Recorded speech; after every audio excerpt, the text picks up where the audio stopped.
tonight.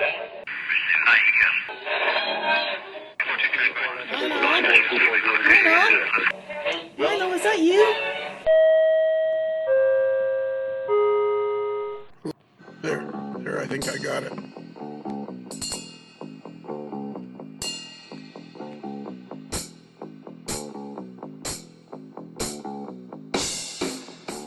Bruce? Lionel, is that you? Yeah. You know what we're doing? We're doing an intro tonight.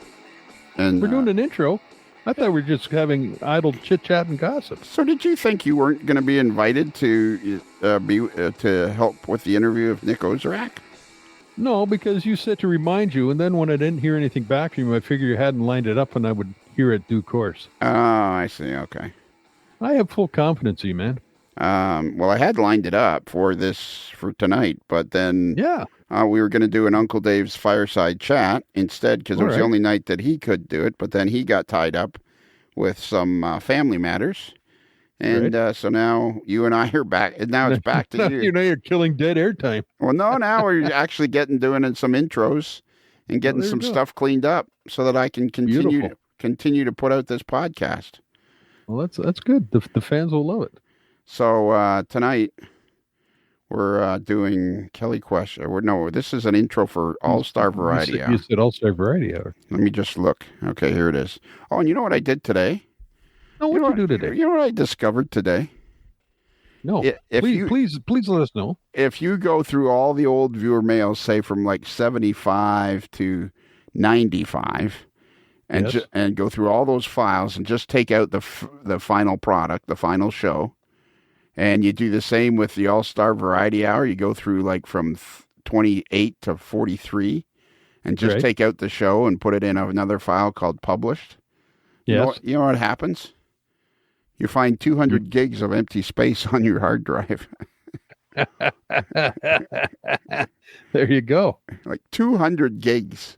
And your computer's going, wow, I can access stuff better now. Yeah, I can work again. I work again because it was like...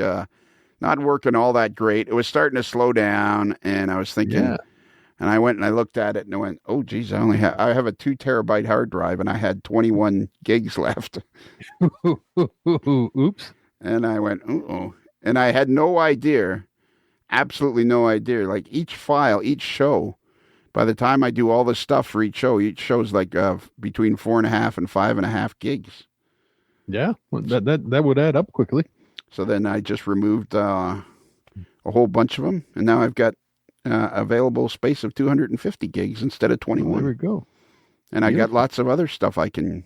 What's the best way to store these? I'm terrified of taking... Like, I do have them backed up on a hard drive. I have everything up from the podcast backed up to a hard drive, which I religiously do at least once a week, because I'm always terrified that I'm like halfway through working on a podcast, and then something will happen to the computer. So I'm constantly upgrading or backing it up. Right. But what's like the best long-term way to keep your... I tend to put stuff on DVDs and back them up. Then these days it's getting harder and harder to find computers that have a DVD drive in them. Yeah, mine doesn't. Because everybody's gone like USB and stuff. Like USB is good, but it's still a magnetic storage, so it could theoretically be compromised and you lose everything. A DVD is, somewhat more tangible, I think. But I guess you could go I still have drives, so that's what I tend to do is back a lot of stuff up on DVDs and put them in the safe spot. Yeah, but then there's always the cloud. I guess you can trust the cloud and hope it won't get blitzed by a solar flare or something. Who knows? I guess really the smart thing to do would be to have it backed up onto a hard drive. I mean, I've got I think you should go with the yellow line foolscap sheets and hand transcribe them all. Just transcribe them all. Yeah. There you go. Yeah, and years from now, when people want them, you just go, oh yeah, we'll send you out a copy. Yeah. That's Pat and Kenny from the Dave Letterman Show. It's Pat and Kenny. Yeah. Remember that? And jeez. They read. Now we're going back a fair ways. And they read Oprah Winfrey transcripts. I believe I will run on, see what the end will be. leave or work home, find out what waits for me. Our hearts are open wide, got a new light shining inside. Pat and Kenny read over transcripts. And these two guys, these two stagehands would read Oprah Winfrey. And that's what we need, is we need to make a, there's probably a place where you could send it and they would transcribe it. Well, we could have everybody reading everybody else's parts. Tonight, the part of Heart Part will be placed by Kelly. So I think on this particular, I cannot be 100% sure. Is it okay to do an intro when you're not 100% sure what's coming up on the show? Well, yeah, sure. We've done it before, haven't we? This intro may not actually reflect the actual contents of the show. Yeah. Viewer discretion is advised. So I had forgotten that you and I did an interview about something you were doing, your World War I stuff. Oh, yeah, that's right. Yeah, and we got onto all the Groups I.O. stuff and stuff I did. That's what it was. That's what I wanted to talk to you about. So we have that. And then I have 3 interviews from the S-Scale convention. Nice. Ken Ziska, Bernard Helen, and Matt Gadinsky. Mm-hmm. And then from the what do you call it? The thing that we were at, Tom Stock. I have the thing we were at. What do you call it? Yeah. Yes, I made such a great memory. We try to forget it. Yeah, and I have 2 or 3 clips with me and Hard Part. And I think I thought I had one with Tom too, but I don't know where that is. And Brett. Now, it will surface sooner or later. I may have lost some of this stuff. Uh-oh. Well, it's not that important. It was just, me standing there. Let's see. Let me see if I can find. I think there might be a Tom thing. Let's see. Yep, Tom Stock Tom. So that's still there. Oh, and there's Tom Rick. Stock Tom? Rick, I talked to him. I might have lost Brett Stankiewicz. Brett Stankowicz's. Yes. But from the last viewer mail, he apparently has his own show now too, or his own episode. Well, that's what it sounded like. He's got his own episode coming up. So I wonder who's going to produce that for him. Yeah. Okay, so then that's what we have on this show. Let's go with that. That sounds like an all-star lineup. That sounds like a show. Yeah, it sounds like an all-star lineup. I think we got you and me doing a thing about Groups I.O. We have the 3 guys from the S-Scale convention, and we have Hard Part and me at watching Bernard scanning people at Tom Stock. Beautiful. That's a show right there, buddy. There'd be a show right there. Yeah, there'd be a show. That'd be a show. Yeah, I got nothing. You got nothing? We're ready to go? I guess so, yeah. Go for it. All right. Subway chimes, go.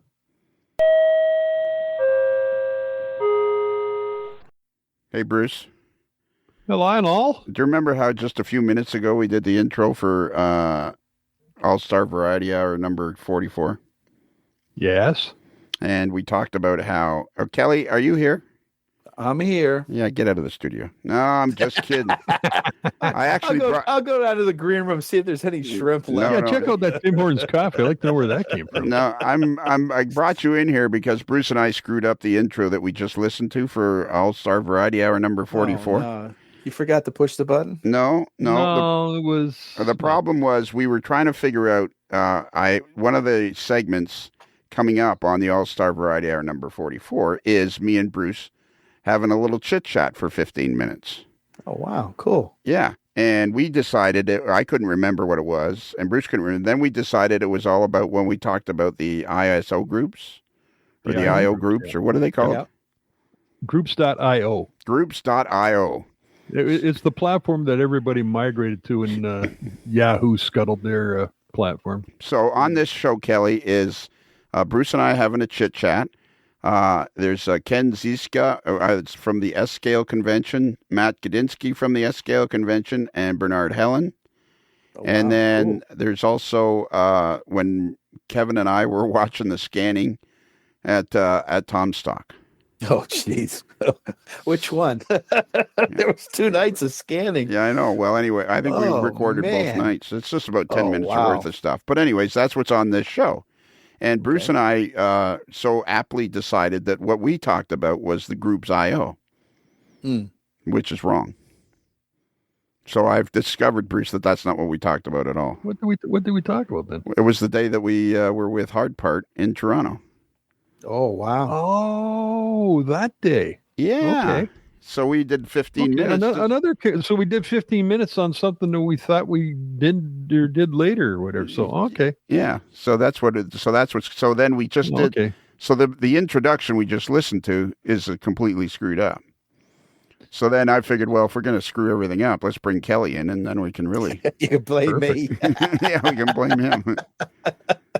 So Please ignore the previous introduction. It is erroneous. Yeah. So what we're going to listen to is you and I talking about, I'm not sure what order, but it's you and I talking about the day we spent with Hard Part in Toronto, riding around on the streetcar. And Tim Morris. And Tim Morris, yep. And you saw Patrick. Patrick Lavalley, our streetcar driver. A long time AML fan, and Patreon supporter. He's been a Patreon supporter and fan for years and years. And so, yeah, we had a great day riding around on the streetcar with Hard Part. Being with Hard Part is like being with really, what's the word? Rambunctious 12-year-old. Yes. Because you're thinking, how did he get a driver's license? But anyways, Hard Part is a ton of fun to be with. He certainly is. Definitely. He is fun, follows him around. Yep. So that's what we listen to. It's him. It's us talking about our day in Toronto with Hard Part. It's the three guys from the S-Scale convention, and it's then us scanning. And then there's like two introductions and all that stuff. But it's kind of like one of those novels. You can choose your own ending. We got a podcast, choose your own intro, and hope you get the right one. Yeah, choose your own intro. But the other thing I wanted to talk about that I forgot to, and I was talking to Tom Patterson today via the messenger, I wanted to give a shout out to his son Connor, who's going through radiation therapy for his cancer. Oh, wow. And he's 14 years old. And I just thought, man, I am super proud of this guy, the way he is toughing it out. He's toughing it out. This is like 14 years old doing radiation therapy for cancer. Have to do that. Holy mackerel. You got to give the guy a huge salute and a huge pat on the back and a huge attaboy. You got to give him a huge attaboy. Yeah, definitely. So we're rooting for you, Connor. So get out there and hang in there, buddy, because I know it's brutal. It's absolutely brutal what you're doing. But you got to hang in there and try to get to the other end, which I know you will do, and get to the other end, and so that we can keep you on the planet and keep you going, man. That's the whole key to the whole thing. These guys know what they're doing, so. And I know I've been there. I've been there with you, Connor. So it's no fun. I know that. That's for sure. And so have you, Bruce. You've done the radiation thing, but you didn't need it. You just did it for fun. I did. I figured, what the hell, get some cancer, get shot up with radiation. What the hell? Yeah, mostly to find out. And actually, as we're recording this, is like I'll be seeing my oncologist in a couple of weeks, and it'll be 10 years free, and he's cutting me off. Right, boy. Yeah. Good for him. They're never cutting me off. It is. Does standing next to a rail car that's carrying nuclear waste count? Oh, I would think so. Okay, good. Have you done that? Yes, I have. Attaboy. You'd be glad that you've never had to do that kind of. No, I'm very grateful. I'm knock on wood. I'm 69 years old and I'm still upright. Yeah. Have you had a PSA test lately? Actually, I've not had one yet. Go get one. Okay, I will do whatever the cost is, $30-$40, whatever. Go get it, because number of conversations I have with my oncologist during treatment was it's one of the few tests that really work, and if you caught early, you can save a life. I'm proof of it. They caught mine early, and good. Boom. I will. Yeah, so I will make that a priority. Anybody listening to this who is say over 30 should go get a PSA test done. Yeah, and I get a little bit of insight too. Anybody over 30 that's listening to this, don't get cancer. It is like zero fun. Yeah, it's not all the fun they said it would be. No, that's why I raise money for the psychosocial oncology clinic at Princess Margaret Hospital, because cancer fries your brain. Absolutely. All right, that's it. On that happy note. Yes. Anyways, Connor, hang in there, buddy. Yeah. Hang in there. We're pulling for you, pal. We are pulling for you. The whole AML nation is pulling for you. 14 years old, toughing it out, buddy. Holy mackerel. You're a better man than I'll ever be, that's for sure. Kelly, are you ready? I'm ready. Do it. Subway chimes, go. What a fun time it was. It was a fun time. It was a fun time, but I felt like the day started out not on a sour note, but we fairly quickly, after we gave hard part. We showed up at exactly the time we told you. We showed up at exactly the time. In fact, it was the adjusted time to be between 12:32 and 12:34, I believe. Yep. And we showed up dead nuts on time. Yep, right at 12:33. And then we presented hard part with a 12-pack of beer. Yeah. Well, it started off when we pulled up and we talked to him at the side of the road, and Mr. Tim Moore says, "You guys got any beer?" And you said, "Well, as a matter of fact, open up the back door there." Yep, and there it was. And there was a 12-pack of Steam Whistle beer all ready to go to Mr. Kevin Marks. Because he was a guest in our country. Exactly. And we felt like that we shouldn't be charging him. We were happy to pay for it ourselves. We were happy to give him a case of beer and not charge him half. Exactly.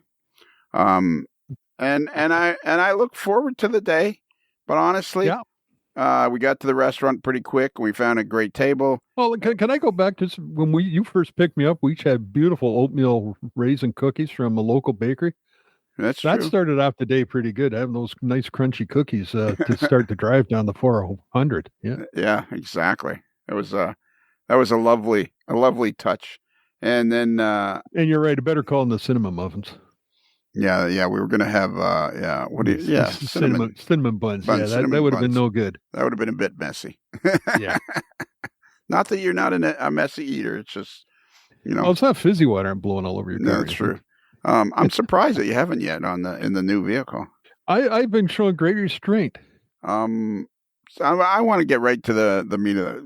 When we sat down at the table at the restaurant. Yes. And the waiter came by, and we all ordered a beverage. And then hard part says, and water for everybody at the table. Yeah. I didn't want any water.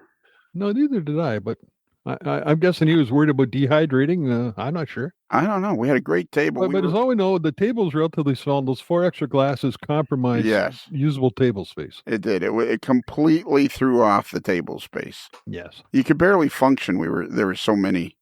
Because we all had a beverage. Function at the best of times, but we all had a beverage.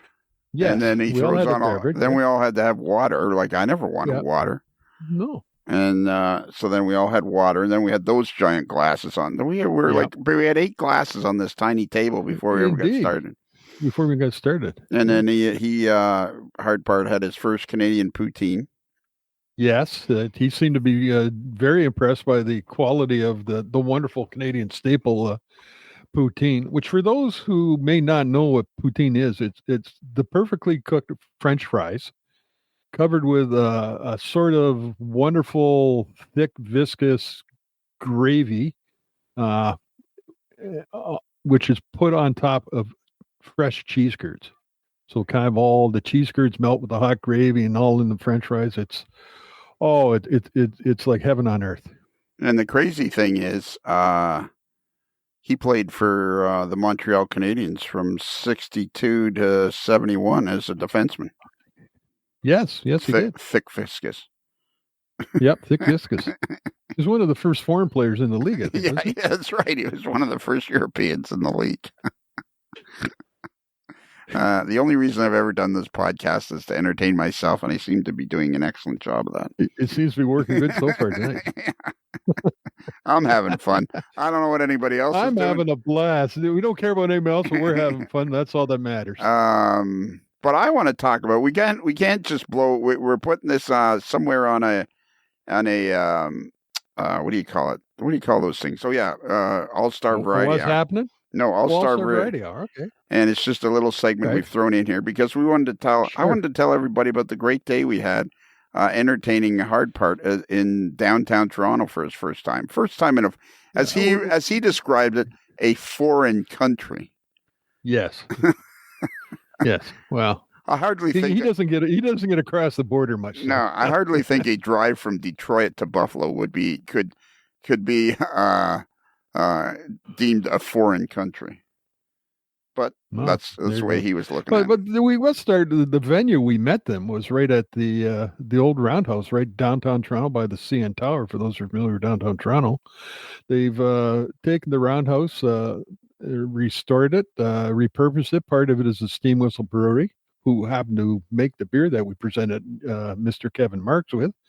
And then there's some restaurants and shops, and the Toronto Railway Museum is down in there as well. And on the grounds, they have several pieces of preserved equipment, preserved turntable. They got a little 7.5-inch gauge train that gets kind of circles around to get people's rides. It's a nice little park that they put together down there. It's a beautiful park. It's excellent. It's right at the base of the CN Tower, like you say, and right across from the Skydrome, and just down the street from where the Toronto Maple Leafs play. Exactly. It's right down the street from where the Toronto Maple Leafs never win a playoff series. Exactly. Not that I'm bothered by it at all. Not that you're bothered by it, but we're just throwing that out there for people to understand. Yeah. This is the part of the podcast Lionel's not having as much fun as he was just previously. Exactly. But I think a highlight of the day for me, and we can't blow by this, we got to talk about this, is Hardpart had been staying in contact with Patrick Lavallee, who has been a long time loyal listener and fan of the podcast forever, and just been a great. He's been a part of the Patreon fraternity. He's just been a part of the AML scene forever. And Hardpart was staying in contact with him because Pat runs a streetcar for the Toronto Transit Commission. Yes. And apparently this day he was working. He was actually filling in for somebody else who wanted a day off. So he was working, and the two of them were texting back and forth. And the four of us decided it was you, me, Hardpart, and of course, Mr. Tim Warris. And who is the proud owner of Fast Tracks and Mount Albert Scale Lumber. And Mount Albert Scale Lumber. And distributor of the Ultimation products, which is the official supplier of kindling for the Strang household every winter for my fireplace. There you go. He has become the official supplier. So the four of us, thanks to Hardpart staying in touch with Pat Lavallee, decided that we were going to go find him and ride his streetcar. Yes. So we got on that. We took a roundabout way. Got on the subway. It was Hardpart's first time on the Toronto subway. He seemed to be duly impressed by the inside of the snake look when we were going around corners. We could see everything bend. Exactly, because there's these long articulated subway trains, and we only had to go 2 or 3 stops, and then we got off. Then we rode the streetcar across Queen Street. Yep. And then, to be honest with you, at this point, I was slightly concerned that this may take quite a while to find Patrick and his streetcar. Yes, because he does have a fairly lengthy route, and he was going up and down Spadina Avenue. Yeah. And I thought, geez, I don't know about this, but I was playing along. Trying to be a fun guy, and Hardpart knew the number of the streetcar that he was driving. The number of the car, yep. So a couple of streetcars went by, and of course, they weren't the numbers. And I'm thinking, I don't know. I don't feel good about this. And then all of a sudden, he gets a text from Pat saying he was 10 minutes away. And sure enough, 10, 15 minutes later, Patrick shows up with his streetcar, and we jump on and have the time of our life for the next hour and a half. Exactly. Doing the entire loop with Patrick. The entire loop that his streetcar goes on.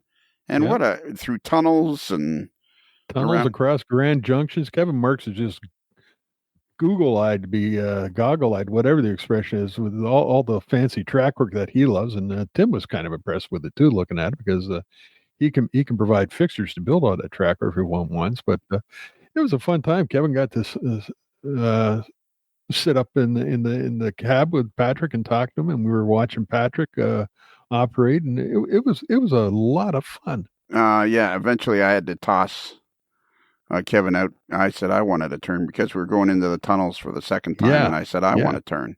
To be up front in the cab with Patrick.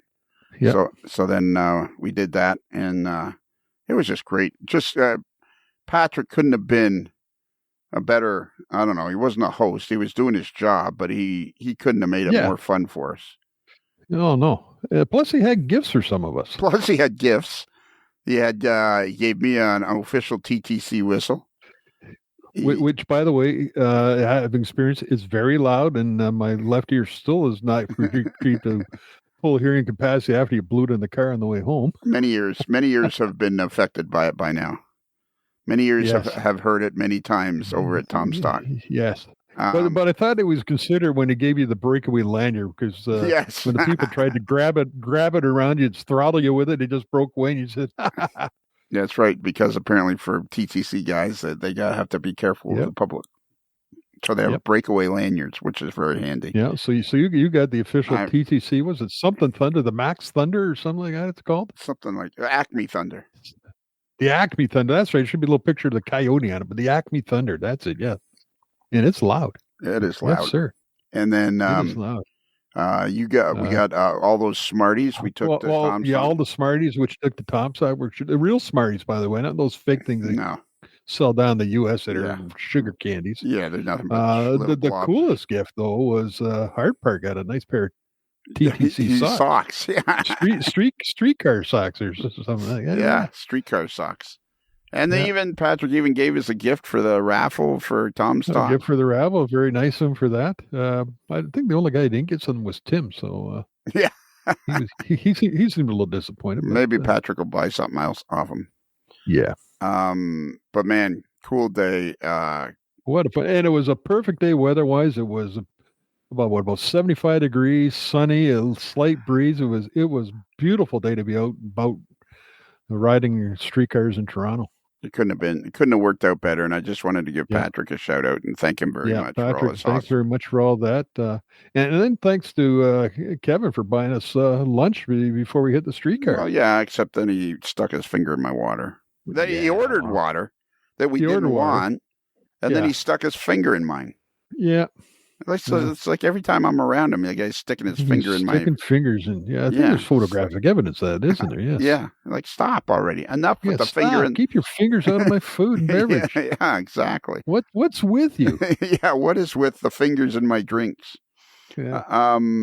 That's it. Anyways, I just wanted to give a great thank you to Patrick and... tell Patrick everybody. was very gracious and explaining us what he was doing, and it was really how the streetcar operated. It was about a 3-year-old streetcar, and is one specially built to take the tight curves at either end of the Spadina loop, the Spadina route. And, I think he said there was one in Blackpool, some in Blackpool, one in Blackpool, and a couple in Germany. No, I think it was Switzerland. Switzerland? Yeah, Switzerland or Germany. Switzerland and then maybe Germany and Blackpool.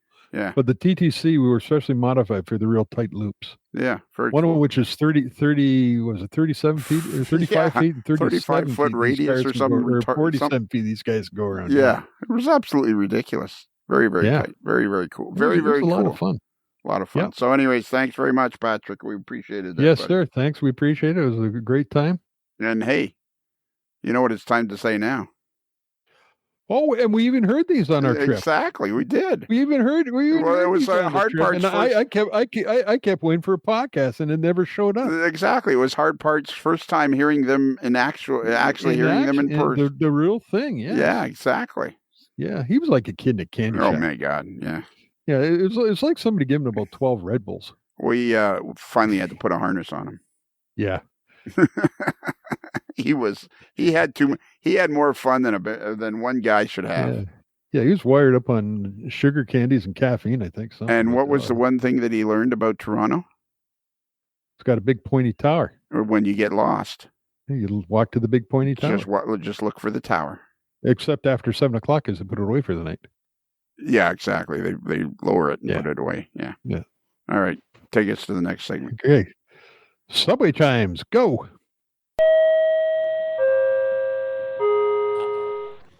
So I came to this S-Scale convention thinking I'd have a nice quiet afternoon sitting with Chris Costello at the JL Innovative booth, trying to keep it low key, talk to Ken Ziska, talk to Chris, even talk to Matt Gadinsky. And then I come around the corner and boom, hit me in the face like a bad northeast winter storm. Uh-oh. That voice, if you don't recognize it yet, is the one and only Bernard Helen of Mini Prints. And I'm here. And you're here. What are you doing here? I was following you. Oh, okay. I thought so when I was going down the QEW. I'm thinking, who is that guy in that Highlander right on my butt? You didn't hear the honking? Yeah. All the way through customs? So do you have a booth? Yeah, all the way through customs. That's right. The border guard's like, why are you honking so much? And I'm like, I'm trying to get that guy's attention. Don't let him in. Well, it's too late. They let you in. Yeah, exactly. So why are you here? That is a very, very philosophical question. I thought it was a good question. It's a great question. All your questions are great questions. Yeah. Why am I here, like, at this SCAL convention, or why am I here metaphorically? Or why are you here annoying me? Well, because it's what I do. It's what you do. Not only that, we're all going out to dinner together. We are. I've never been to was it Texas? Texas Roadhouse. I've never been. You'll enjoy it. I looked at the menu, actually, online. Oh, did you really? I did. I Googled it. That seems like something you would do. Totally. I'm like, I wanted to know, What is that? What is that box you put your keys in every night? Faraday box. A Faraday box. Hey, do you know how many? You know that the Mud Father, Ralph Renzetti. Ralph Renzetti had his car stolen. Yeah, and he's not far from me. There are a lot of car thefts. He's a long ways from you. Downtown Toronto? He lives in Scarborough area. Oh, he's probably like 7 kilometers away. He's in Scarborough. Okay. You were in like the high class part of Toronto. Oh, please. Oh, come on. Oh, come Grenadier on. Drive right off High Park. Oh, Give me please. a break. Come on. Downtown Toronto is downtown Toronto. Yeah, you live in one of the better parts. All right. You live in a lovely part of Toronto. Well, thank you. I'm sure I've never been to your house, so I'm sure you live in a lovely part of Barrie. And let's keep it that way. And I'm not invited. You've noticed, have you? Hey, speaking of which, where are my cookies? Oh, shit. There you go. See, if you told me. Yeah. But I've told you, I've decided you're going to be the most disregarded member of the AML Nation. By you. Yeah. Disabused. Not by the entire nation, No. I hope. You're going to be the most abused member of the AML Nation. Wow, I'm so lucky. Because I've never brought you your cookies. You've been so kind to me with helping with the One More Year Fund. I owe you cookies for that. Yes. I owe you a shirt. I was packing up shirts before Tom's Stock, and I ran out of yours, whatever one I owed you, and I went, oh, well, this is for Bernard. Okay, I won't give him his because I'll see him again. I'll give it to him with the cookies. At that moment, I thought to myself, this poor guy is like the most abused member of the AML Nation. Well, it's good to be good at something. Yeah, it's good the to best have of something. So you came here to do a clinic? I did. So the show organizers reached out to me about a year ago about putting one of my little mini prints into the show bag, which we did. Where did my box of track go? Oh, yeah. It's right there, yeah. I just bought 30 pieces of S-scale track. I can't wait. We're having a building party at your house? Yeah. I'm good at soldering. Yeah? Yeah. Okay. Yeah, very good. How about actually. dropping feeders? Yeah, I can do that too. All right. Oh, yeah. Okay. Yeah, happy to help. So the show organizers contacted me about a year ago about doing a little sort of limited edition special mini print for the show bags. And then we figured, they asked me if I wanted to do a clinic, and I said, I don't have much to clinic about. And we came up with the idea of painting. Did a presentation this morning. Painting clinic. Right. And we painted up the minis. And I talked about using a wet palette. Oh. So, right, because you made some stuff to give out. You're very, what's the word? What's the word for people that are always helping out, not... Ambidextrous? No. You know how you're a very, what's the word when people give a lot of money? Poor? No. People that donate money. Rich people that donate money. What is the word? It starts with a P. Poor? No, it's not that. Philanthropy. Philanthropy. You're a very philanthropist person with mini prints. I enjoy getting involved and helping out and being part of the community. And I actually all mini prints come in S-scale. So I have a number of S-scale customers who asked me if I was going to be at the show. And I actually really, really enjoy working in S-scale. It is a wonderful, wonderful scale. I think I do. I'm going to start. Because I bought 30 pieces of S-scale track. Well, apparently, according to a friend of mine, it's the superior scale. Yeah, that's what they say. Ask for superior. So do you have a booth here? I do not have a booth here. I have been attending clinics. Okay. I'm an attendee. Okay. And were you thinking of having a booth here? No, not really. All right, so let's, on the air, one thing about, and I think you already know this, the key with the AML Nation, the transparency is paramount. Accuracy, not so much. We're not. Accuracy, really, we find to be more of a hindrance. Yes. So let's have a transparent conversation. I am desperately concerned about this whole scanning thing that happened at Tom Stock. Like, what are we going to do? We have jammed ourselves into a corner. I kept thinking to myself when we were having our initial discussions, this is starting to sound like a bad idea. But how much fun did we have? Oh, my God. Endless amounts of fun. I mean, it was worth the price of admission. Oh, absolutely. We had a ball doing it. I almost brought the scanner down today. Did you? Yeah, I didn't, though. That's a lot of work. It is. It's tiring. I kind of felt bad for you at Tom Stock because everybody was having so much fun, and everybody was anxious to be scanned, and you're kind of like, okay, who's next? Why did you buy the leaf blower? I ask myself that same question. Do you want to know the real reason? I do really want to know the real reason. We needed one. Well, at least you bought an electric one. I bought it because my initial thought was that I was going to... Do you want to know the real reason? Yeah, I do. I thought you just told it to me, but apparently not. No, there were multiple reasons. So I thought we'd get pictures of people at Tom Stock with you looking annoyed with the leaf blower for charity. And they'd pay $5 to stand next to you. Wow. And fire up the leaf blower and annoy you. Oh, okay. So it's going to be $5 to annoy Lionel for charity with a leaf blower. Okay. But there was too much going on. Yeah, there was too much going on. And I was already annoyed. Clearly, it's like it wouldn't have worked anyway. Yeah. So then I thought it'd be a great scanning prop. Right. And then you got mad when I turned it on. Well, we were in the hotel. Well, what? It's an electric. It wasn't going to smoke out the place. No, but I wasn't mad. It was more like we'd already... You seemed mad. You seemed very annoyed. You wanted to... You got it so that I you was would very annoy annoyed because of other things. Oh, yeah? The cookies. Well, that must just carry on. They'd already shushed us. Oh, had they? Oh, yeah. Oh, I didn't know that. Oh, yeah, we were out of control. I'm I surprised. know we were out of control, but I didn't know we'd been shushed. Oh, we'd been shushed. Oh, really? Yeah. When did that happen? And then you're running through the hotel naked with a leaf blower. Come on. When were we shushed? Oh, they were always going like this to us. Oh, really? Oh, yeah. Oh, yeah. Know that. You didn't see everyone walking around pushing their hands down? I did, but I was ignoring them because Anyway. You can shush me all you want. I don't think it's really going to have much effect. So here's the funny thing about the leaf blower. Right. I'm thinking, okay, I shouldn't have bought it. Right. I had the receipt. I got it from an Orange home store. Right. So they've got a good return policy. Right. So I figured I'll just take it back. And then I called my wife up, Holly. You've met Holly. You're right. Lovely lady. Thank you. I said, do we need a leaf blower? She said, yeah, as a matter of fact, we do. So I brought it home.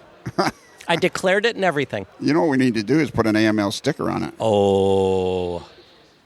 There you go. It's green, too. The sticker will look great on it. It would look great on it, yeah, because it was a Ryobi.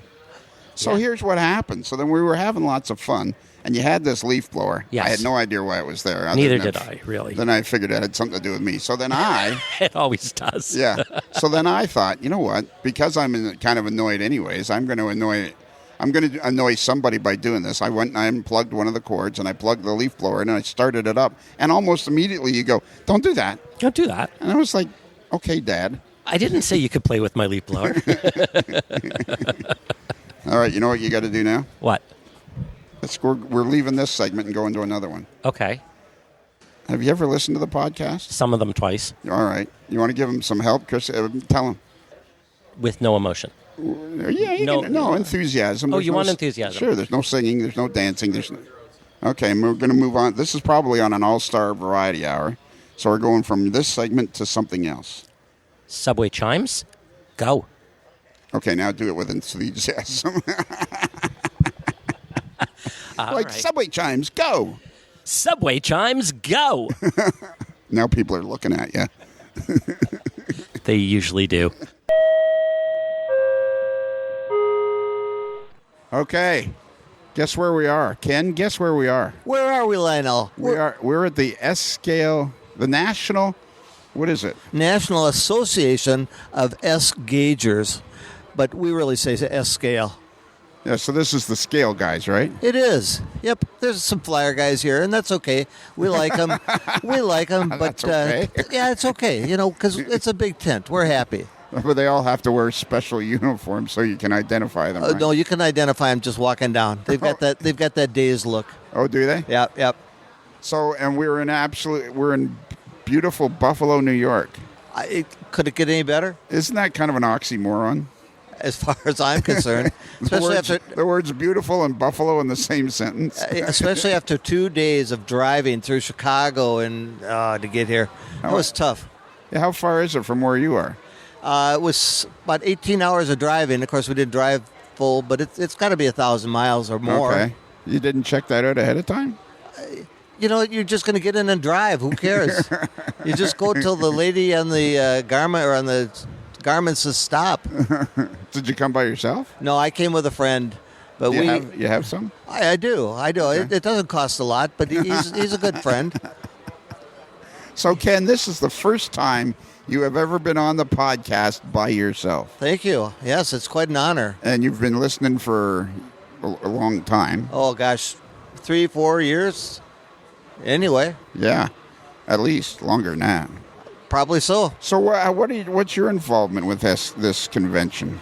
Well, I've been a S-scaler for years, and so I'm doing a clinic later, and I've always done clinics. Sometimes I do make and take clinics because my goal is to get people involved and get them to get their hands dirty so that it's more, to me, it's a hobby, it's involvement, and it's building community. So what's the clinic you're doing today? I'm going to do one on operations on my layout. Oh, really? Yep. Okay. And do you have a Facebook page or something where people can see your layout? I do. And it's... and it's... Yeah. It's like Ken's 1/64 scale model railroad. You don't know the name of it? Well, no. It always comes up on my screen. It's like my phone number. It's like my wife's phone number. So all our security codes are our wedding date, so that way I'll never miss I'll miss a wedding anniversary, and I always get her flowers. Yeah, people are. Oh, there it is. Look, we've just found it. Our statistician. All right. Thank you. It's Ken's KEN'(S) 1/64 scale model railroad. Okay, that's your Facebook page. That's my Facebook page. How many followers you got? It must be about 40 or 50. Let's check in with the statistician again. 85. Holy socks. We got to get more than that. All right. Is it private or is it? Yeah, you've got to check in because I don't want. For our NMRA group, we used to do a Zoom meeting. Yes. And about a third of the way through the Zoom meeting, somebody came on, and it was a girl doing. And if she'd have been better looking, then we probably wouldn't have minded. But it was terrible. So you were having a Zoom meeting and somebody crashed it? We did. We were having the NMRA division Zoom meeting, and all of a sudden this lady popped up on the screen, and so why doesn't that surprise me with you? I don't know. But one of the interesting things about our Zoom meetings for our division is we end up with a number of the AML crowd that shows up because on the Wednesday night groups, which the Wednesday night Patreon chat, Zoom chat, that is such a value. Yeah. Because we're talking to people from all over the world and we're sharing. And so I go on their events and they come on our events. Oh, that's and cool. It builds community. Well, next time you're on there, tell them I'm not. The reason I'm not on there is mostly because I'm usually working on the podcast. Yeah, we've had that conversation, and I know you've mentioned that, but you've only got so many nights in the week. Right. Well, as a matter of fact, on this past Wednesday, I was interviewing a guy named Bob Zink. Really? And he lives in Seattle, so that's what I was doing. While you guys were out there partying on the Patreon chat. We were. I was working. I was making podcasts. Oh, and we appreciate that. Yeah. In fact, I'll tell you we appreciate that because on the way out here, I listened to your interview with Jim, and that ended up being a big conversation starter for us as we talked about what NCE is doing and the changes that are coming. And so there again, that's community builder. It might be an hour and 45 minutes, but it'll fill 3 hours of drive time as we communicate about what we listen to. Jim Scores is a sweetheart. Yeah. Oh, what a guy. We are so lucky to have him in the hobby. Yes. So let's just recap for people exactly. So you live in Minneapolis. I do. You've been building. How long have you been building that layout that you got? It's actually, I'm going to tell everybody, I have seen Ken Ziska's layout, not in person, but in photos, and you gave us kind of a tour one night, and I have seen it. This is a legitimate model railroad, well-done model railroad in S-scale. Thank you. And I started it probably 45 years ago. Really? I did. But at the time I was working 2, sometimes 3 jobs, so I didn't get a lot done. And but since I've retired, I'm doing more on it. But I also help out on other people's layouts. And then our local NMRA was kind of getting stagnant, so I volunteered, and I've been the superintendent, and now I'm the superintendent again. You know what? You remind me of the kind of guy that's what makes this hobby go, is you're very enthusiastic. You've always been enthusiastic around the podcast. You're very enthusiastic. You like the community of model railroading. You feel like you understand the importance of the NMRA and keeping it going. And yes. Speaking of the NMRA, what do you think of Gordy? Gordy, the problem with Gordy is he's kind of quiet. Yeah. If only we knew what he was up to. If only he would get out of his shell. Yeah. I don't think we've ever had a president where you just merely have to say Gordy. Absolutely not. And everybody knows who he is. Absolutely. He's an inspiration. And quite frankly, our region has grown over 25 members the last year. Our division has grown 5 members. And when we talk about what Gordy's doing, when we tell him about the programs he's doing, people are saying, well, all right. And I've told a couple guys, I'll tell you what, you joined for 2 years. And if after 2 years you tell me, honestly, I've got nothing out of it, I'm going to pay you back. Wow, I like that. But nobody's ever going to do that. No. Because coming up, you can listen to this. When are you going home? Sunday. Because on Monday, yep, as the NMRA, it's a podcast. I have a podcast. Have you ever heard it? Once or twice. Yeah. Monday, so what's today? What's the date today? August the 5th. Yep. So on August the 8th, this is probably sometime in November or October, but it's an interview with Gordy Robinson and John Doring, who is a member of the board. Right.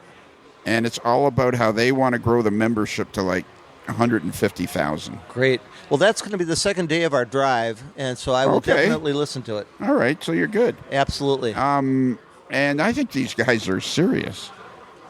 And it's guys like you that are working with Gordy that I actually believe the NMRA is going to grow. I absolutely believe it. But the key thing we have to get past is people feel that they've got to get something in their hands back. And in an organization like this, what you get back is what you put in, and you get the camaraderie and the friendships. Come to an event like this, or come to a regional convention, or even get on the Zoom call with other AMLers, and we talk about how we share in the hobby. And sure, they give me a little bad time because I'm an S-scaler, but that's okay. They all appreciate the modeling I'm doing. We share a lot of ideas. Ralph gets on there and tells us about how to do painting. Painting works the same in any scale. Don't argue with Ralph. Oh, no way. Why is he so grumpy? It's Ralph. It is, okay. Yeah, he wants everybody. Actually, Ralph is an incredibly talented artist. Yes, he is. An incredibly talented artist. But he's like the old geography teacher or math teacher where it's like, I don't want to argue with you. Just do it the way I tell you. That's right. So tell us more about this clinic, this operations clinic. My clinic, I have, in my layout, I've put in an industrial area. And so I have an industrial belt line, and there's a track that goes down it, and it goes off to 3 different separate industrial parks. And so I'm showing people how the staging yard makes up the train crew inspects it, travels to this place, and then does the work. Now, with S-scale, even though it doesn't sound like there's a lot of complexity to it, it's a long walk because it goes all the way around the whole basement. Really? Yes, it does. And so the industrial area you're working is 30 feet long. So, but nothing's crowded. And I like it that way. I get it. No, that's perfect. I like it that way. What's the overall size of the layout? The overall size of the layout, it's 1,400 square feet, and it's an irregular shape because we've added 2 bump outs to the basement. Really? And it goes all the way around the basement. You've added on to the house. Yes, we have. My wife wanted add a big family room, and I was going, well, I don't know. And she said, well, you realize that there would be more basement under it. I said, okay. So she did that twice. She's such a sweet talker. Oh, there you go. I want to tell people a little bit more about you because you retired from the military. Yes, I did. So how many years were you in the military? I was in the military 30 years. Wow. Active, mostly National Guard. I went in as a private in 1971, and I retired as a colonel in 2001.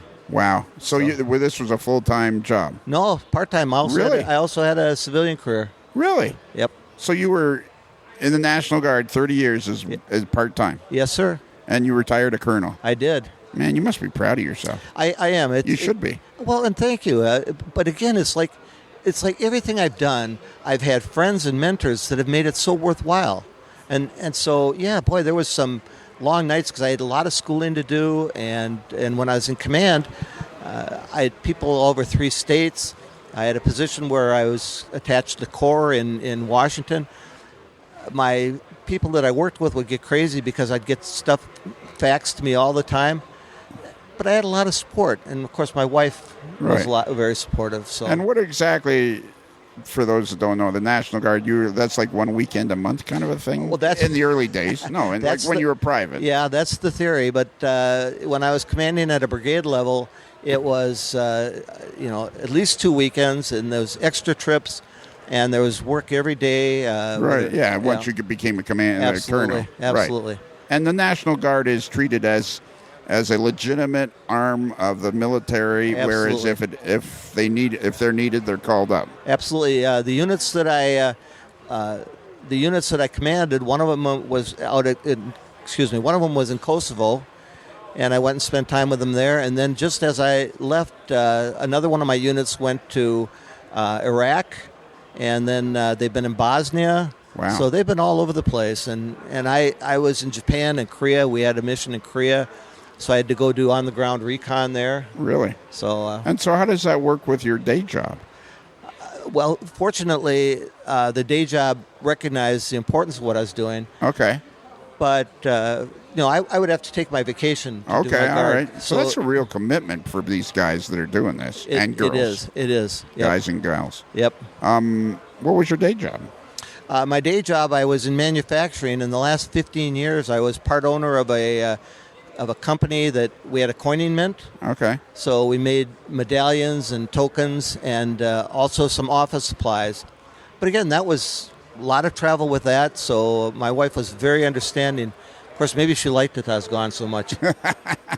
So here's a little thing that you and I will be the first people on the podcast to identify this. Okay. So every year at Springfield, we use the Jim Sacco City Classics booth. Was the AML headquarters? Yes. This is the first interview ever done in the new AML headquarters at train shows. JL Innovations and Chris Costello. Chris Costello is the new Jim Sacco. Is he? Well, that's big shoes to fill. But I think Chris can do it. I think he can. But we'll start him out slow. Yeah, but you look at the stuff he's doing. It's phenomenal. Which reminds me of what Jim did, because Jim was just so high quality. I know. And so what we're looking at is Chris has got a whole display of S-scale barrels. They're just like, I want to buy a package of each one. Right, I agree. You should, too, because you've got a big layout. I do. I have a Standard Oil distribution center, and I have a bunch of the barrels already picked out for that. Have you bought some yet? Yeah, I absolutely have, and I bought some of those derails. Those derails are so neat because it's a kind of small detail you put on a siding that makes it a little bit special. Plus, for an operator, they have to stop, open the derail, and go in. Right. So it's adding nuance to the operation, but not nuisance. Yeah, it's something to do that's functional. Look at that. We've been on for 16 minutes. Oh, wow. I sure appreciate the airtime. That's great. I appreciate you just as a person and as part of the podcast and part of the nation. Thank you. I appreciate that. And I'll kind of back at you because you're one of those guys that does so many things that are inspirational. Reaching out to a lot of people, the stuff you do with your yearly walk. Yeah. I mean, You know what I said to myself, or usually I say to myself when I get like the first mile done on my walk on the first day. What do you say? What the hell am I doing? I can understand that. Every year I say that. Yep. What the hell am I doing? Right. See, I've wanted to come and walk, but my neuropathy and my feet's gotten so bad. Yeah, exactly. Oh my God, I'd be crawling hands and knees after 2 miles. I got a feeling as the years go by, I'm going to get a little slower and instead of it being a 5-day walk, it's going to be like a 15-day walk. Sure. But that's okay. But there's an opportunity to consider what other things you can do for outreach. Oh, absolutely. Absolutely. The only thing is, I'm more miserable on the walk than I am on the podcast. People want to walk with me. Yep. And I always say, I don't talk. I don't go that fast. Oh, I understand that. And they want to always talk with me, and I'm like, I don't want to talk. I've just walked 35 miles in the last 3 days. I don't have anything to say. That's right. And they're like, blah, blah, blah. And I'm like, no, I don't want to talk to you. You're right. Just let me get this thing done. So after this year, the way it's going, it looks like we'll have raised almost $130,000. Isn't that amazing? It really is. Wow. It is a very cool thing to do. But It seems like, it seems like the least I can do, seeing as how the hospital saved my life. And I appreciate that, but the things that you talk about when you talk about cancer frying your brain. Oh man! Oh, it's being a caregiver for parents that went through cancer and then Alzheimer's. What you're doing, illness fries your brain. It does, and you need to have people that can help you learn how to get through that. What happens is, I learned that the doing of the stuff for the doctors was mechanical. But after you left the hospital and you were waiting to go back next week or 10 days later, that time in between where all you're doing is thinking about the cancer and what it's doing to you, fries your brain. Absolutely. And it's the worst part. And when you talked about how they told you how serious it was right away, I distinctly got from the impression from you that you figured this was the end. Oh, yeah. I was done. I was punched. My card was punched. Absolutely. And to have to deal with that day to day. Oh, yeah. It was not easy. No, I can understand that. And so that said, that's the joy that you bring to these podcasts, which is a lot of fun. Yeah, that's right. But I think it's really, really, really important for everybody to realize it's guys like you and all the guys that are and gals that are part of it, like Tracy and Angela and all the ladies that are part of it as well, that it's important to realize that, yes, it happens because of me, but it really, the nation is because of everybody. And the way everybody treats each other. Right. That's the key. I agree, because one person, and you've done this, you have a vision, but you've made the vision large enough that all of us can partake in it and feel we're part of it. And we have to get along because, there's times you get so ornery and crabby at people. We got to get together on Wednesday nights and commiserate. Exactly. That's basically what Wednesday night is. Right. Complain about how grumpy Lionel is. Yeah. So you know what? We're at the end of our segment. I appreciate that. Do you know what you have to do? I know what I have to do. All right, go for it. Subway chime, go. Okay, so now I'm sitting here with Matt Gadinsky. Is that how you say it? That's very good. It Excellent. Is Matt? Yes. It is Matt? It is Matt. Some people say Mac, but Matt works. Is it Gadinsky? It is Gadinsky. Very good. Wow. I think I've heard your name more than once. I've been around a little bit. You've been around the block, yeah. You were Fox Valley Models, were you not? I was indeed. And then you sold it to Scale Trains. That is correct. Just recently, about a month or two ago. And why did you do that? I'm asking, like, as in, did you do it because you want to get out of the business? Did you do it? Because it was time. Actually, I've been playing with toy trains professionally since I was 19 years old. Okay. I started Fox Valley in 2002, roughly. Started doing freight cars and such in 2007, and it evolved pretty quickly into a full line of N-scale freight cars, passenger cars, locomotives, a little bit of HO. And after about almost 20 years of doing that, I had other things to do. Do you think you'll stay in the hobby? Oh, absolutely, because all I did was I sold the Fox Valley stuff that I created in HO and N-scale. I actually kept quite a number of things. I also own the N-scale side of Red Caboose. I own the N-scale side of Deluxe Innovations. By inheritance, I've acquired most of the Displays Hobbies proprietary goods. It includes Centralia Car Shops, S-Scale America, O-Scale America, that whole line. So I'm keeping all that, and I still have plenty of things to play with. That's right. You were the son-in-law, were you not? That's correct. Ron Sebastian of Displays Hobbies. Yeah, they've Right. been there 39 years this year, so they've is been the around a while. Storage still going? Store's still going strong, absolutely. And you plan on keeping it going? Plan on keeping it going, and all this silliness has gone on the past couple of years. Business is actually good because people are staying home and building models. Well, don't you think the hobby's growing anyways? I don't know about growing. Some people leave, some people come in, but it's still steady. Yeah, steady. Yeah, I mean, Displays Hobbies is a fixture in the hobby. absolutely. It's one of the old school stores still around. You can go in and get, tubes of glue and bottles of paint and all kinds of fancy models as well. I know. I was there 3 years ago. It's a fantastic store. Well, thank you. Appreciate that. You're the guy that used to wear the hockey shirts. Yes, you got it. I'm getting it now. How's it going, eh? Yeah, how's it going, eh? Kick saving a beauty, eh? Eh? So we're sitting here at the S-Scale convention in beautiful Buffalo, New York. I think that's an oxymoron, the word beautiful and Buffalo in the same sentence. It's a little hard to swallow, but yeah. And S-Scale, like I see you got a lot of S-Helper service. Is that your stuff, or is that... Boy, that's a trick question there, because it's not really my stuff, but on top of all these hats I wear, I started working for Scale Trains about a year and a half ago in product development. Oh, really? And one of my tasks was to take on the stuff they bought from MTH and bring that back to market, which coincidentally includes a lot of the old S-Helper service S-Scale. Okay. And what do you think? Is there a market for S-Scale? I think there's an excellent market for S-Scale.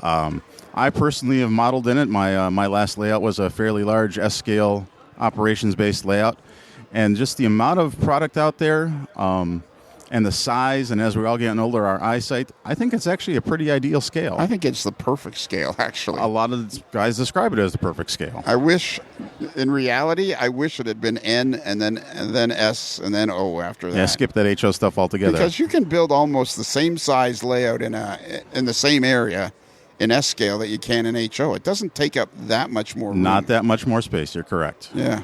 And so you had a big layout in S-Scale. Yeah, I had a layout based on Milwaukee Road Beer Line and filled most of my basement with it. And we had crews of 8 to 10 people down there running trains for a few hours, having a blast. So S-Helper service was part of MTH. Correct.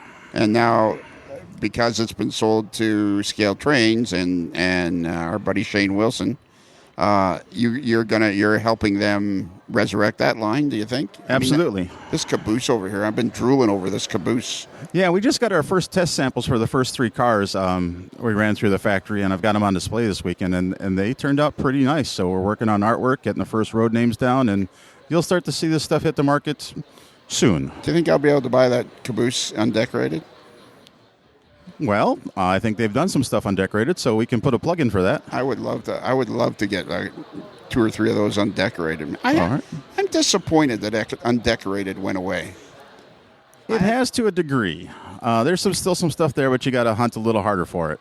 Yeah, because, to me, that caboose is beautiful, by the way. We've had a lot of remarks about the caboose. I had a number of guys that have been in this for years and said, is that really S-Helper? Because they can finally see all the grab irons and the wire details and all that stuff. Like, I didn't know it had all that. Like, yeah, they're pretty nice. Oh, my God, it's gorgeous. I've been looking at it all afternoon, keep drooling over the thing, and then you got a hopper car right beside it that you're going to do. Yep, fish belly 2-bay peaked end hopper, and then a USRA steel rebuilt boxcar. Oh, man. My buddy Scott Lister, who's in S-Scale, and Rick Koch and several other guys, Ken Ziska. And my buddy Scott Lister built me a couple of RS1s from those brass kits. All right. He did a magnificent job. It's just absolutely beautiful. And so now I got to build at least like a 2-foot by 12-foot shelf layout to have this stuff. And the more I'm looking at S-Scale, it's kind of like for people that are used to having to do stuff themselves, it's like the perfect scale. 2 by 12 foot, you're going to have a nice little switching layout. I like that. Yeah. And S-Scale It's like it doesn't have everything to offer, so some of the things you'll have to build yourself. And see, to me, that's the appealing part of it. Is there's enough equipment to do some reasonable trains, but a lot of it you have to build yourself, and that's pretty cool. I can't get over that caboose. I am so excited. When I saw that, I'm like, oh my God. We'll see if we can take care of you on that. Yeah, okay. I know. On decks. Yeah. Duly noted. Yeah. So what? So do you run Des Plaines Hobbies? Correct. Yep. Okay. So that takes up most of your time then, I would imagine. It takes up some of my time. So I go in an hour or two each day and make sure things are running well and orders are done and that sort of thing. But I have a pretty good crew there that can take care of the day-to-day, and it allows me to goof off and go to shows like this. So you're the new Ron Sebastian. But yeah, something like that. Much better looking, though, yeah. But you're Matt Kadinsky. But I'm Matt Kadinsky. I learned from the best. That is so cool to finally meet you. I've heard your name throughout the hobby. Usually followed by swear words and rocks and things. And yeah, exactly. So what do you see, what excites you about the hobby going forward? Oh, man, all this is just still so much fun. I get to be on the creative side, so I get to see a lot of cool things develop from an idea into real models. But not only that, I mean, just look around at some of the layouts at this show and other shows, like this S-Scale modular group in the corner. It's fantastic work. Yeah. Just don't you? I think the hobby is way bigger than anybody realizes. You can talk to anyone and say, oh, yeah, my uncle's in the trains or my dad's in the trains or whatever. Yeah, it's quite a large hobby. Well, you know, the craziest thing that happened to me is I don't know if you know anything about NASCAR, but I had the opportunity to have a private tour of Dale Earnhardt Jr.'s race shop with his sister, who is the president of the company. Wow. And so we're meeting in the foyer, and there's another guy that's coming along to be part of this little tour thing. And so what I really wanted to see was his podcast studio. Sure. Because they had a certain kind of boom there that I wanted to blah, blah, blah, blah.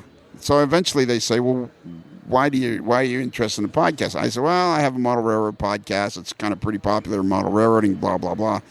And the guy that was standing with us, he goes, my uncle has a model railroad.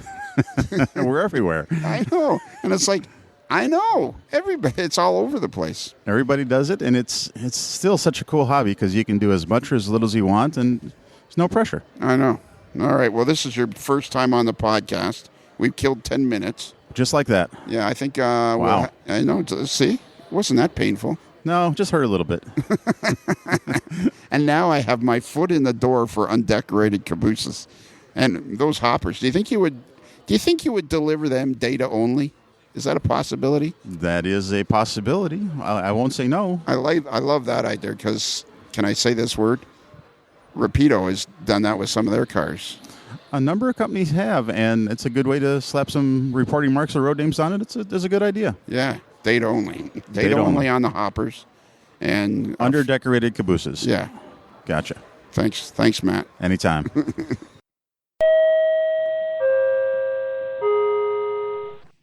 Okay, we're here at the scene of the international scanning competitions.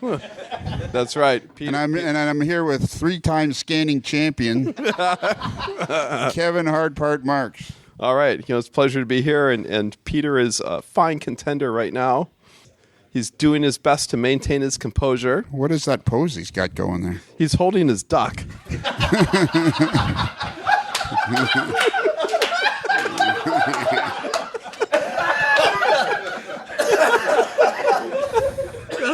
What was that he's holding? He's holding his duck. Peter has a duck named Monty, and he's holding his duck. Oh. Never make fun of a man holding his duck.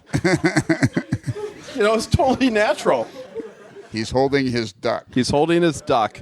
That's exactly what we're doing here in Wyomissing, Pennsylvania. Yeah. So it's been quite the eventful evening, Lionel. It didn't look like he was holding his duck, did he? It looked like he was measuring his gut, is what it looked like to me. Well, his duck will be digitally inserted at a later date. I think Kaylee is going to lose a lung right now. She's bent over gasping for air right now. In all the years of the scanning competitions that we've covered together, Kevin, I've never seen anything like this. I know. Peter is a complete natural holding his duck. He must get lots of practice holding his duck. Between that and scenery, you never know. Yeah, exactly. And I noticed Bernard's assistant, Bernard, what's his name again? Helen. What is it? Is it Bernard or is it Helen? It's Berhelen. Berhelen. Yeah, I noticed. Exactly. Mr. Mini Prince. Mr. Mini Prince. There's been some controversy about one of his helpers' underwear. or lack thereof. Well, no, yeah, he's got the plumber's thing going where he bends over. Yep. He's now pulling up his shorts, trying to help. There you go. And now we can see too much of his leg. and the rest of them too. Yeah, exactly. So that you're done? That was it? That was the last one? That was really good. We've had, we should review who the contestants were tonight. We should tonight. In tonight's competition. Well, I noticed that you entered again, and that, of course, they had you handicapped because how can they beat 3-time champion Kevin Hardpart Marks? That's true. You even had a curly Q in your hair. Well, it's naturally curly up there. Is it really? Yeah. Oh, okay. Anyways, this is a segment on this has got to be the All-Star. What we're trying to do is give people an insight because there was many photos published some months ago or a month ago or 2 months ago or some time ago. Many photos of Bernard doing his scanning thing. He's quite accomplished doing that. It's amazing watching him work. He has 2 assistants holding equipment and cords. And cords, yeah. And cords. And following him around. I know. There was a chance for a while there he's bitching about his new equipment, but well, we all like toys. Yeah, exactly. So somewhere on the AML, the AML is just basically degraded into and as he says, anarchy and chaos. But it's controlled anarchy and controlled chaos. Exactly. That's right. Well, there's 4 minutes of our life we'll never get back. That's pretty much the whole weekend. But worth every second. All right. Well, we'll see you tomorrow, Kevin, on the round 2 of the International Scanning Championships. Absolutely. All right. Be safe out there, folks. All right. Bye-bye. Good evening, ladies and gentlemen. Here we are back at the World Scanning Championships for their second night. And, of course, I'm joined by my co-host, 3-time World Scanning Champion, the very knowledgeable Kevin Hardpart Marks. That's right. It was a long night last night, but somehow we got through it. And what are we looking at tonight there, Queso? Well, we have Tom, the Queso Cowboy Jacobs, holding... What is he holding there? A jar of queso and a bag of chips. Is he holding queso? He's actually... The Queso Cowboy is actually holding queso. He looks like he's picking his nose now. I know. We're looking at the first scan. We're looking. Let's move in a little close. Let's see if the scan turned out. Let's move in a little closer here and see what we can see. Let's see what's happening. Yeah, look at that. Is he actually holding? Is he actually holding queso, or is it just an empty jar? It's an empty jar, but it's going to look. But it looks like queso. Look at that. Wow, that's extremely realistic and lifelike. Right now, the scan master is looking it over, see if he has to go for a second round. Yeah. Very pleased with the result. Oh, good. You don't have the microphone. Would you like to speak? Sure. We're very pleased with the result. And you are? I am the Scan Meister. The Scan Meister. I do have to say, Tom has remarkably skinny ankles for a man of his age. Yes. For a man of his size.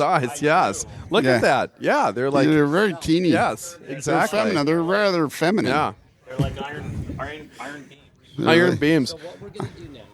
We're doing now. Okay, so now it looks like we're going for a second round now. That's right. Are pants involved?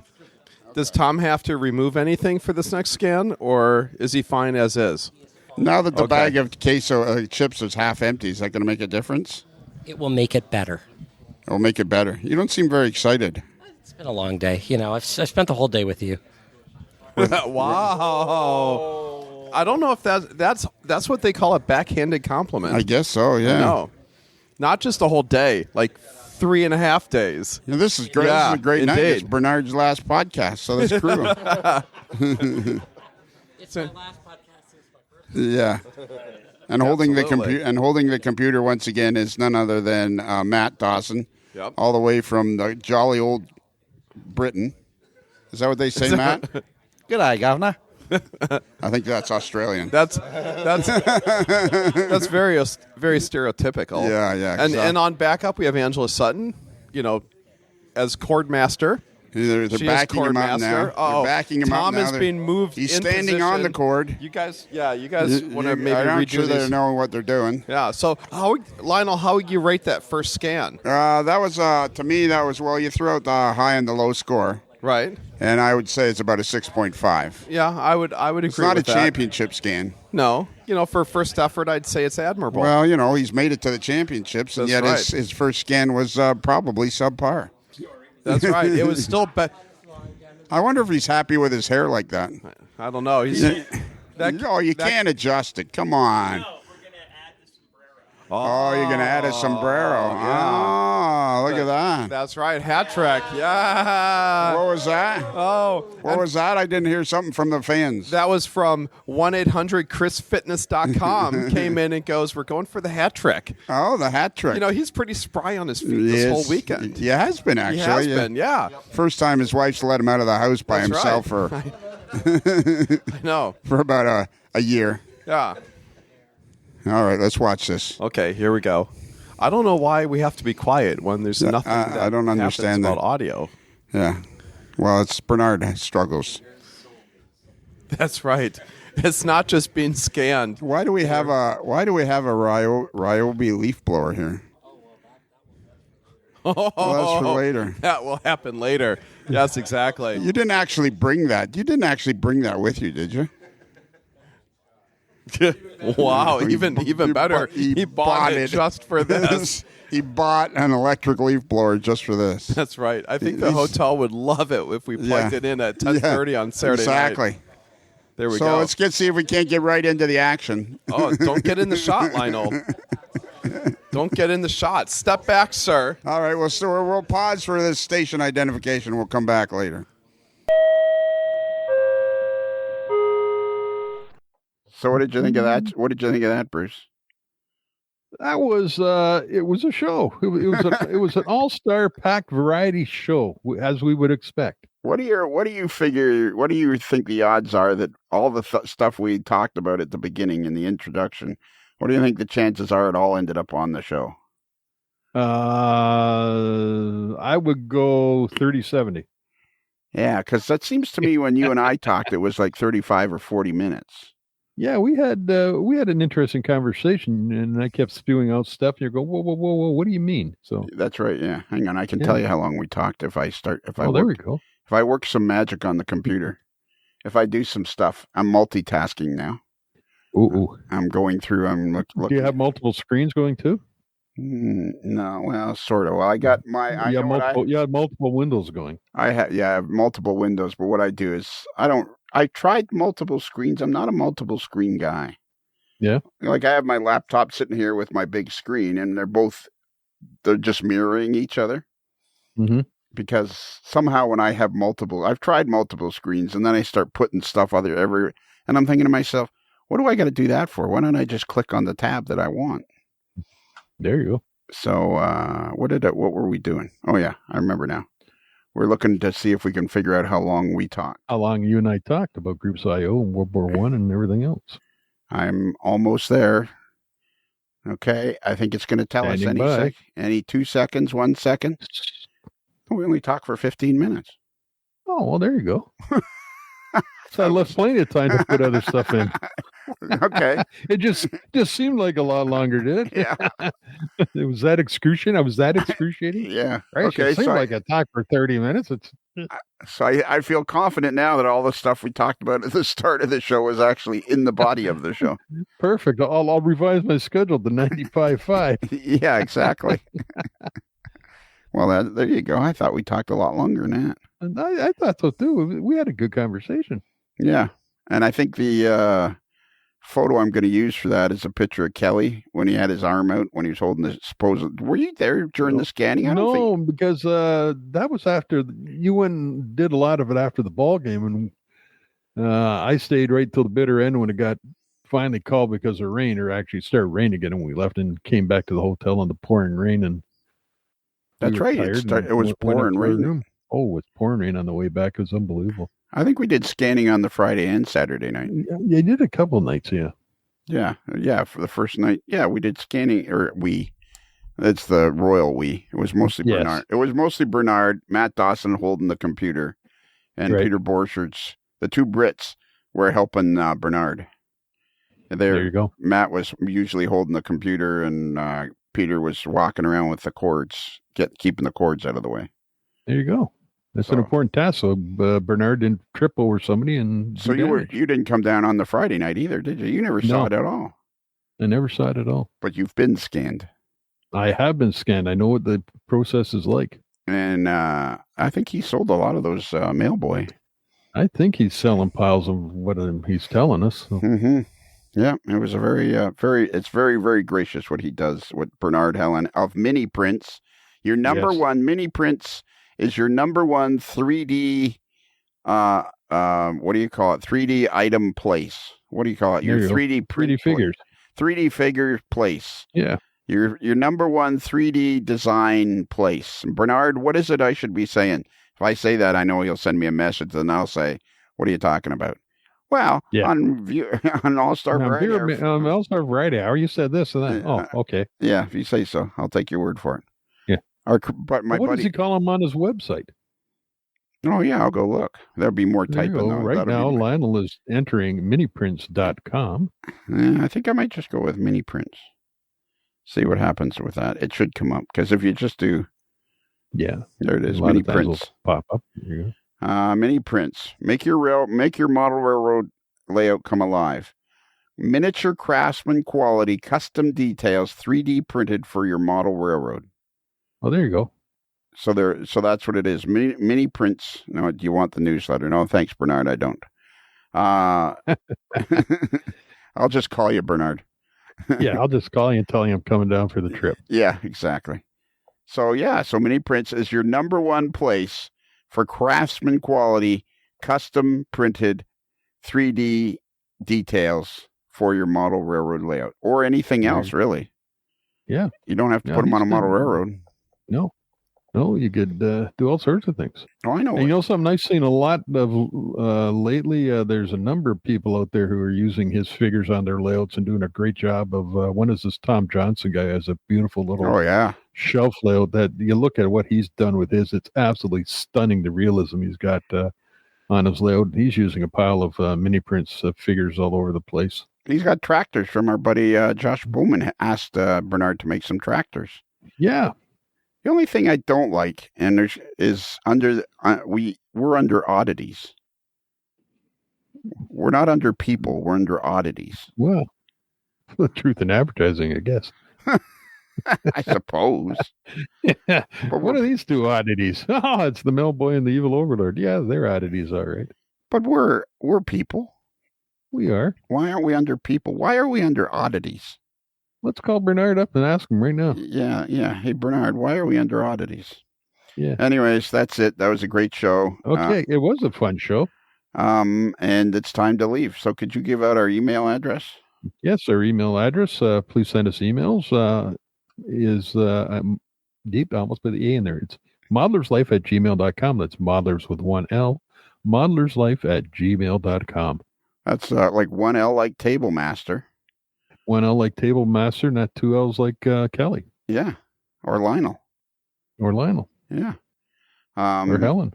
Bernard there Helen. You go. Or like Bernard Helen. There you go. And we have a website, amodelerslife.com. Yeah. And I'm not sure if this is on the Patreon channel or not. I think it might be, because this is some quality stuff. This is quality. The quality stuff ends up on the Patreon channel. I thought it was all quality stuff. Some is more quality than others, I guess. Some more quality than others. I'm not all quality is created equally. Yeah, that's right. Not all qualities. Wow. Under oddities, I have 5 stars under mine. Wow. Yeah. 5 stars. I don't wonder why they have 5. The When Pigs Fly has 5 stars. You don't have 5 stars. What do I have? You have no stars. I feel saddened by this. Yes, you should.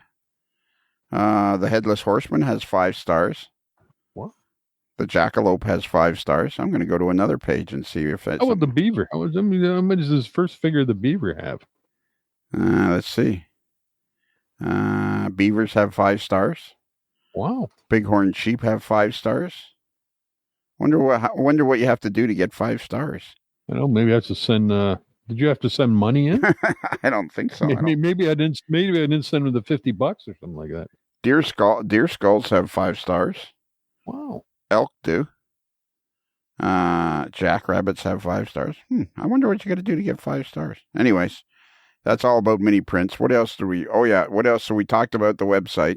We talked about the website. How about if somebody wants a T-shirt with a hot dog on it?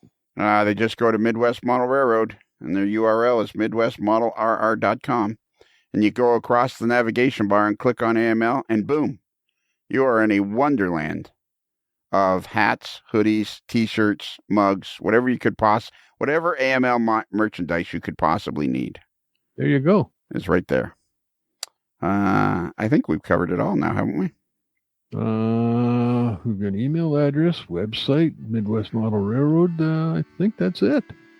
We've talked for 60% of the time that you and I were talking when we did an interview. I thought we talked a lot longer than 15 minutes. So did I. Man, one of us must have fallen asleep. Apparently.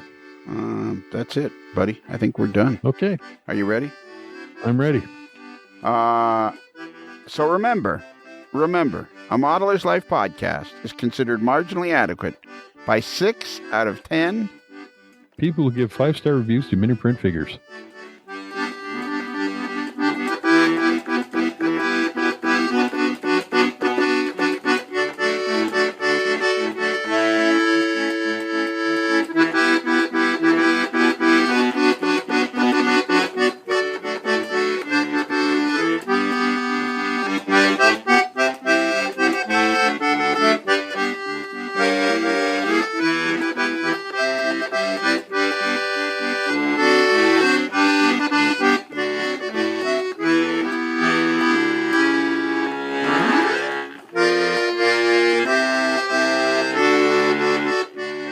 G'day, Bruce.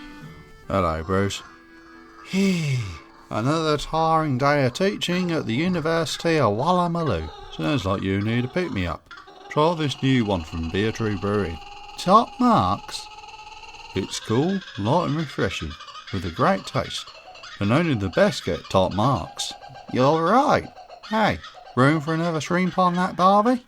Beatrice Brewing is part of the Kevin Morosky conglomerate. User experiences may vary. Consult your local beverage store for availability. It's another Lincoln Homer.